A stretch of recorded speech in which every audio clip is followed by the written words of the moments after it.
Hi everybody, it's Al here. I've got a list of tips for you if you've just booked a cruise and now need to figure out what to do next. So there's a lot to do before you go on a cruise, and if you follow my tips, you will be in ship shape and have a wonderful time and hopefully have a hassle-free vacation. Now there's a lot of tips and I'm going to go through them pretty quickly, otherwise this video would be really long. And I'm going to post the list of tips in the video and also in the comments if you're looking at it on YouTube. So you can just skip to the list if you want, but I'm going to explain each one as we go.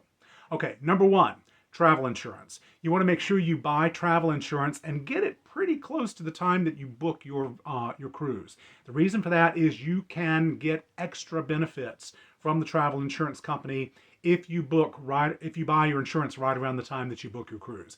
Things like cancel for any reason, where normally you get about 75% of the value back. That's only available if you book within a week or two of purchasing your cruise. Now that depends upon each travel agency in terms of how long that time is. But there are other things like pre-existing conditions and things like that.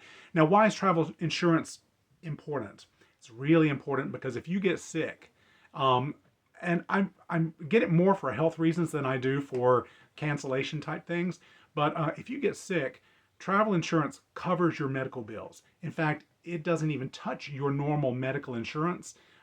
It goes straight to the travel insurance company, and they will take care of everything, including make sure you are purchasing a plan that has medical evacuations. So if you need to be evacuated from a Caribbean island or from a South American country or off a cruise ship, back to the US for medical treatment, that's really important. And for those of you who are over 65, make sure you know that Medicare does not handle anything for you internationally. So you're going to need to have a travel insurance program in case you get sick.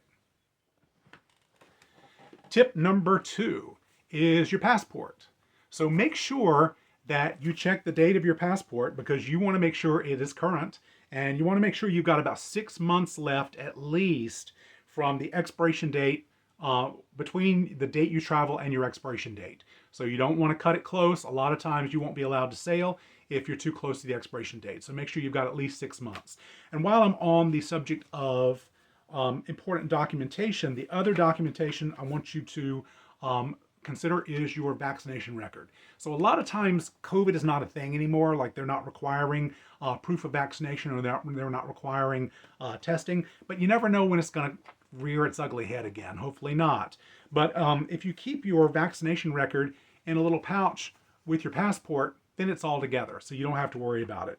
In fact, you can make a copy of your vaccination record and put it with your passport if you want. That way you're not taking the original with you.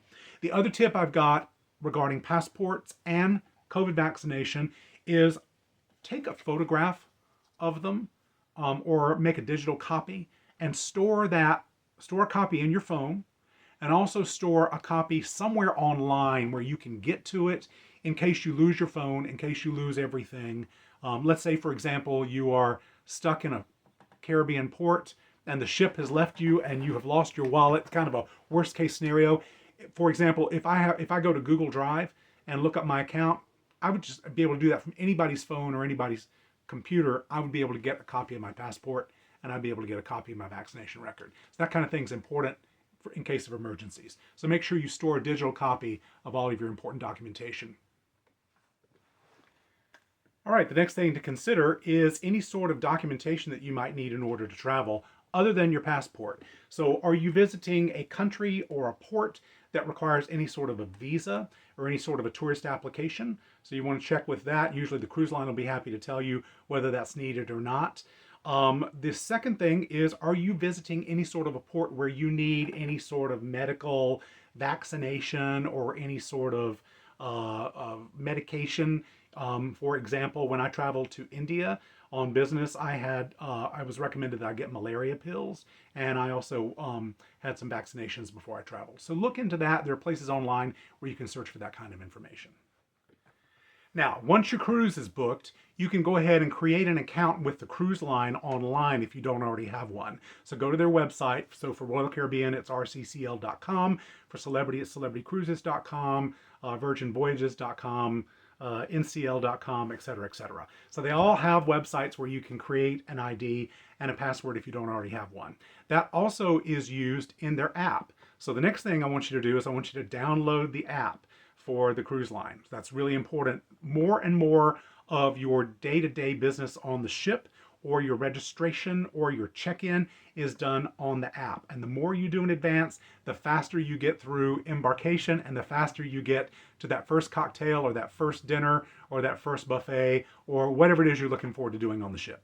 So go ahead and download the app and create an ID and password. Then you're going to need your registration number that you get from your travel agent or that you got from the cruise line, and you're going to associate that reservation number to your ID once it's created. And that way you will see your cruise sitting there waiting for you, associated with your account, and then you can go ahead and register. Now the next tip is go ahead and register. So usually about the time that you buy your cruise, you can complete at least part of the registration process. And the more you can do in advance, the better, because at some point you're going to get to a point where you're going to be able to buy things like drink packages, shore excursions, you're going to be able to book entertainment. So a lot of stuff on the ships these days has to be reserved in advance. And there are also incentives for you to reserve a lot of this information in advance or to buy these things in advance. For example, you can get discounts on shore excursions and on drink packages if you buy them in advance. Now let's talk about drink packages really quickly. You don't have to buy them. You can pay by the drink on a ship. So that's up to you. You need to figure out how much the drink package is, and you can Google how much is a drink package on whatever cruise line you're on. You can get a good idea of what it is. So you got to figure out how much you're going to drink per day and figure out if that's going to be a good investment for you. They have alcohol drink packages, they have soda and juice drink packages, so they have all kinds of different things. And again, like I said, you can just pay by the drink if you want instead. And any bar will be glad to give you a glass of ice water. So you're not going to need to purchase a drink package unless you need one. And then, of course, tea and punch and things like that are always available in the restaurants or in the buffet area. The next thing for you to consider is, do you have any special needs that you have on board? For example, do you need to rent a scooter? Do you have mobility issues? Do you need a handicapped cabin? Hopefully you already booked a handicapped accessible cabin if you need that. But there are also dietary issues. So do you have any special allergies or dietary issues that you need to let the ship know about? Or do you need any sort of equipment to be provided? So do you sleep with a CPAP machine? If you do, you're going to want to request distilled water from the ship, and you're also going to want to request an extension cord, more than likely. So you usually cannot bring your own extension cords or power strips on the ship with you. They will be confiscated due to fire hazard, so you need to request that from the cruise line. The next thing you're going to do is look for hotels. So you're like, why do I need a hotel? I'm going on a cruise. Well, I definitely recommend you get a hotel the night before the cruise if you are flying to your cruise destination. You do not want to be at the mercy of the airlines canceling your flight and having you miss your cruise. That is not a lot of fun. So you're going to want to look for a hotel somewhere in the vicinity of the cruise port, and go ahead and get that booked and get that reserved. Now, the second thing you're going to want to look for is you're going to want to look for your flights. So flights to the city where you're cruising out of. I recommend an app called Hopper, Hopper. And what you can do on Hopper is you can put in, I want to travel, for example, from Raleigh-Durham to Fort Lauderdale on this date, and these dates. This is my outbound flight. This is my return flight. And Hopper will tell you when the best time to book is. It has an algorithm that will tell you when prices tend to be the lowest. So Hopper app is a great thing to use when booking flights. One more thing you're going to want to think about is transportation from the airport to the hotel, or transportation from the hotel to the port. So depending upon how far away your airport is from your port, you may want to consider purchasing a transfer from the cruise line. So that's something you can add to your reservation, or you can look for private companies that do that sort of thing. So for example, sometimes an airport is not that close to the port, and I'll give you an example. That is the Port Canaveral, which is in the Cocoa Beach, Florida area. The closest big airport is Orlando, and that's about a little over an hour away. So you're going to need to figure out how you're going to get from the airport to the hotel or from the airport to the port. So do that homework as well. If you're relatively close by, let's say you're staying in a Fort Lauderdale hotel and you're sailing out of Fort Lauderdale, you can use Uber or Lyft. So I highly recommend that you go ahead and download those apps. You You can also use a taxi, but download Uber and Lyft and go ahead and create those accounts, because the last thing you want to do is be standing outside a hotel on the sidewalk and then have to figure out how to create an Uber account or a Lyft account. So go ahead and get that done. My next tip is research your ports. So you may have booked a cruise with the idea of saying, oh wow, cruise would be so cool, and you don't really care about the ports you're going to. Or sometimes if you go into the Caribbean, a lot of the islands kind of tend to feel and look the same. Or you may have booked the cruise because it's a destination that you want to go to. Like, I really want to see the Greek Isles, or I really want to go see the fjords of Norway, or the landscape of Iceland, or wherever it is you're going. So you want to research your ports and figure out what there is to do in port. Now, when you're sailing to ports, there are basically 4 ways to see the port. The first one is to book a short excursion through the cruise line. And there are advantages to that. One is that they tend to not leave you behind if your short excursion is late getting back to the dock. So that's kind of an important one. The second one is you can book your own short excursion through a private company, and they tend to be the exact same providers, and they tend to be a little less expensive if you do it that way. So that's just a quick tip. The third way to do this is what I call short excursion luck of the draw. So this is where you get off the ship in port pretty early in the day, and usually on the dock you will find vendors selling short excursions. Now that's usually going to be the absolute cheapest way to do a short excursion, but you're taking a bit of a gamble that you're going to find that. You don't always find that in port. And then the fourth thing you can do is just do it on your own. So if you find in a port that there's a museum close to the port, or there's a beach, or whatever it is you want to do, a restaurant, a brew pub, rum factory, whatever it is that you want to do the port on your own. You do not have to purchase a short excursion in order to have a good time in port. But do your research. So Google is your friend when you're looking at ports. And there's also, you can also Google what is there to do in the port. So for example, what is there to do in the port of Puerto Plata? Say, for example, if you're going to Dominican Republic. And it will tell you how far the town is. It'll tell you if there's anything there in the port to do that's within walking distance. So that's a good thing to look for. And once you've decided what you want to do in port, the next thing to do is to purchase your short excursions. So you can go ahead and get that done. Like I said earlier, a lot of times the cruise lines will offer a discount if you purchase them in advance. So it's definitely an incentive to do that. The next thing to think about is dinner reservations. So you're like, well, when am I going to eat dinner? Now, some ships have what they call the 2 seatings. Usually seating around 5 or 5:30 in the evening, and then the second seating is usually around 7:45 or 8 o'clock. I tend to like to be a late dinner person. Dinners in the main dining room can also take a while. So, and of course it depends on how much you order as well. So, you're going to want to pick your seating, make sure you've got that set up. There's also a dine anytime option.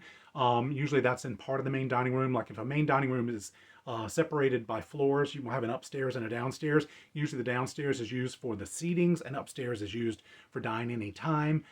However, if you do the dine anytime option, you stand a risk of waiting in line in order to eat. So especially if you tend to eat at peak times, like around 7 in the evening. So if you eat early or you eat late, dine anytime is great. Otherwise, you might wind up standing in line. But there are also specialty restaurant reservations. So a lot of ships, not all, a lot of ships have what they call specialty restaurants, and it's a way to upsell you and get you to pay more money for dinner, but the food is usually much better than it is in the main dining room. So it's something you might want to consider as a treat a couple of times on a cruise. For example, on Celebrity, I always recommend the Tuscan Grill. On NCL, I recommend Cagney's. There's a whole lot of options. However, on Virgin, all the restaurants are included, so there's no such thing as a specialty restaurant, but you still need to make dinner reservations ahead of time. So as soon as you're able, go ahead and create that account on the app, and then at a certain date, and you'll be able to Google and figure out what this date is per each cruise line. At a certain date, you're able to start making those dinner reservations. So go ahead and get an idea of which restaurants you want to eat in, and go ahead and get those reservations made. Now, the cruise line, in terms of reservations for entertainment and also for dining, they will hold a number of reservations back and make those available the day you sail. So don't worry if you can't do it ahead of time. You can do it the day you sail. But a hot tip on that is go ahead and get onto the cruise line's Wi-Fi if you're waiting in line at port. So if you're waiting in line in the port to get on the ship, while you're waiting, go ahead and get on their Wi-Fi, because once you're on the Wi-Fi, they think you're on board and they're your fair game to be able to go ahead and book these additional reservations. Also, don't forget that reservations are sometimes required for shows on board. So you want to take a look and see what kind of entertainment the cruise line has on board. For example, some have Broadway productions. I think the Norwegian Primo right now has the Donna Summer show out there. Some of the Royal Caribbean ships have touring productions of Chicago, Hairspray, other musicals like that. So if you want to go ahead and book that, you can do that in advance as well on the app. Now, let's talk about money. So there are 3 things to consider when it comes to money. Well, maybe 4 things. But anyway, the first is get cash. Do you need local currency, or do you need just American cash, American US dollars, in order to have money for tips and things like that? If you're sailing to the Caribbean, they take American dollars. You do not need any foreign cash. And in fact, most ports, wherever you go, are very, very credit card friendly. So a lot of times you don't even need any local cash at all. So, but consider it for tips, and make sure you consider taking additional cash to tip those special people on board who give you great service, whether that's your cabin steward or your bartender. I know a lot of times these days tips are included, or they're an additional charge that the cruise line's going to charge you at the end of the cruise. So you feel like it's already been paid, but that additional tip will go a long way, particularly if it's given early in the cruise. So, you know, a little tip to the cabin steward to say, hey, thank you so much for the way you keep my cabin looking so great. And by the way, I would appreciate a bucket of ice every day. You'll really grease the skids and get even better service than you're already getting. Or that bartender in that bar that you love to go to and the lines are long. If you tip that bartender a nice little tip there at the beginning of the cruise, they're going to remember your face, and they're going to come serve you and give you a drink before they're going to serve other people. So consider cash for tips. You may want to consider some local currency. My recommendation on that is to get that when you get to your destination, and get it from a bank ATM, not an ATM like in the corner of a airport or the corner of a convenience store or anything like that. Stay away from sketchy ATMs, but get your local currency from an ATM at a bank in port or in the destination. So that's my second tip. Third tip is regarding your credit cards, especially if you're traveling internationally. Credit cards sometimes charge foreign transaction fees. So you want to do your research ahead of time and figure out which credit card has the lowest foreign transaction fees, or hopefully no foreign transaction fee. So for example, my Chase Southwest Airlines premium card has no foreign transaction fees. So I always wind up using that when I'm in a foreign port. One more tip regarding credit cards is, once you get on the ship, I recommend that you take an additional credit card that you're not using day to day, and you store that in the ship's safe, away from your wallet. If you get mugged or you lose your wallet in port, you do not want to be without funds. You do not want to be totally without funds. And I've seen this happen. I had a passenger traveling with us on a Greek cruise, and he got mugged in the subway in Athens, and he had no credit cards and no cash. So you want to put one credit card aside in sort of a hiding place. The ship's safe is a great place to do this, or perhaps in the corner of a piece of luggage where nobody knows it's there. Nobody's going to find it except you. But that's your emergency credit card in case something terrible happens and you lose your wallet. Let's talk about packing for the cruise. So the cruise packing really depends greatly on which cruise line you're traveling on and where you're going. So where you're going is going to determine what types of clothes you need, whether you need warmer clothes or whether you need summer weather or hot weather clothes. So something to definitely think about. If you're going to a destination like Norway, Iceland, Alaska, even though you're in the summer, you're going to want to take layers. So having a sweatshirt or maybe a sweater or maybe a couple, and then having something that breaks rain. So like a windbreaker, or something that like a poncho, or something that will protect you from rain is going to be important. And also a small umbrella is not a bad idea in a destination like that. For a more tropical location, yeah, you might still need an umbrella, but you're not going to need sweaters. You're not going to need anything really heavy. Now, you want to check the dress code for the cruise line to find out what they expect you to wear in the evenings, especially at dinner. So they can be a little picky about that. Now, the mass market cruise lines like Royal Caribbean, Celebrity, Norwegian, they're not that dressy anymore. They've really gone to what they call more of a casual style. And so for men, as long as you're wearing a pair of pants, they don't like shorts in the dining room generally, and they don't like flip-flops in the dining room or t-shirts. So you want a shirt with a collar. It can be similar to a polo like I have on, or it could be something that buttons up. A nice pair of jeans or a nice pair of khakis is fine for dinner on most nights. In fact, all nights on Celebrity, on the cruise lines that I mentioned. Now, other cruise lines are going to require more formal dress. If you go someone like Cunard or a really high-end specialty cruise line, they may have formal nights and they may require a tie and a jacket. So you want to make sure you take a look at that. Ladies, same thing for you in terms of what's appropriate and what's not at dinner. So you want to make sure that you are dressed based upon the dress code. And every cruise line's dress code can be found online, so just Google it. The second thing you want to think about is, do you have any sort of theme parties or theme events that you're going to be attending? So you want to pack for those. If you're sailing with Virgin Voyages, for example, they do a scarlet red party. They also do a pajama party. So you want to consider packing for events like that. If you're going on a theme cruise, like you're going on a disco cruise or a 80s cruise or some kind of theme, yeah, you definitely want to pack for the theme and be ready to enjoy and participate in that sort of thing. Don't forget to pack your chargers, so your phone charger or your computer, laptop cord, whatever it is you need in terms of being able to recharge your electronics. You want to make sure you pack that. And I'll give you a hot tip. Sometimes, especially in the older ships, there are not a lot of outlets. So if you buy a travel converter, one that converts, for example, from the European style of currency to the American style of currency, it'll give you an extra outlet to use. So if you have that converter, you can plug something into that outlet as well.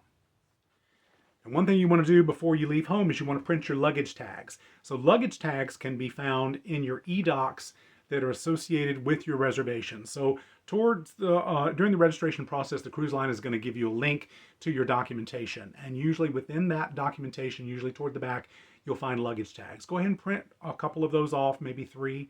And you're going to want to store those in your carry-on, but don't attach them to your suitcase until you're ready to leave for the port.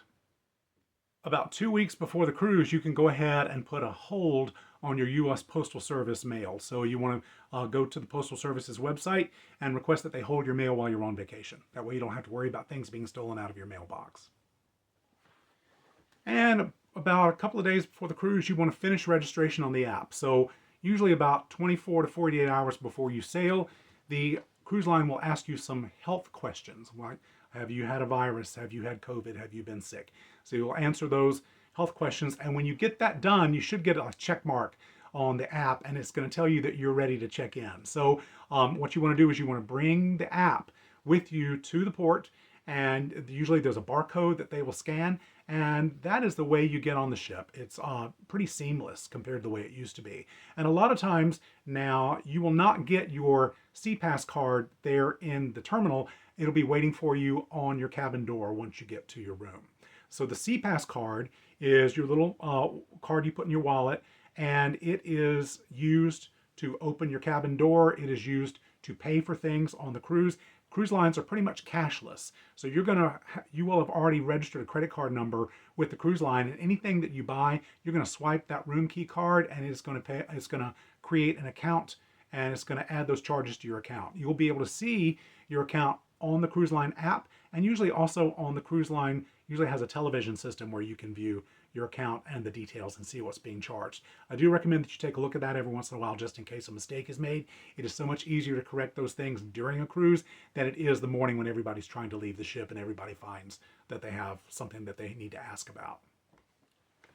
Now, once you get on the ship, don't miss the safety muster process. So sometimes you have to go to a certain lounge and you have to gather with a group of people while they demonstrate how to put on a life jacket or what the emergency signal sounds like on the ship's horns.